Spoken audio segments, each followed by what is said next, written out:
రాహుల్ గాంధీ నరేంద్ర మోడీ దగ్గర చూసి నేర్చుకోవాలి. మంచి ఎక్కడున్నా నేర్చుకోవాలి, చెడు ఎక్కడున్నా వదిలేసేయాలి. అందులో రాహుల్ గాంధీ నేర్చుకోవాల్సినటువంటిది ఏంటది పాయింట్ అంటే, ఏదైతే ఈవేళ ఆయన 10 రోజుల పాటు అమెరికాలో ఉన్నారు.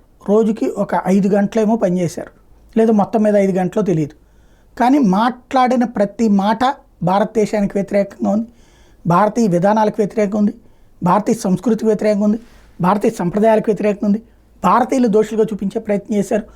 ఇక్కడ స్వేచ్ఛగా ఎవరు లేరని చెప్పే ప్రయత్నం చేశారు. ఇక్కడ మహిళల గురించి తప్పుగా మాట్లాడారు. ఇక్కడ ఎన్నికల గురించి తప్పుగా మాట్లాడారు. నరేంద్ర మోడీది ఎక్కడ దేశానికి వ్యతిరేకంగా లేదు. ఈవెన్ రాజకీయాల కోసం వాడుకోలేదు తన ప్లాట్ఫామ్. భారత్ సర్వైకల్ క్యాన్సర్కి ఏం చేసింది, భారతదేశంలో మెడికల్ ఫెసిలిటీస్ ఏంటి, భారతదేశంలో సెమీకండక్టర్ చిప్స్ ఎట్లా ఉంటుంది, భారతదేశంలో ఇతర ఇండస్ట్రీస్ని రమ్మనమని చెప్పి పెట్టుబడులు పెడితే ఎట్లా ఉంటుంది, ఇదే పని మీద తిరిగారు.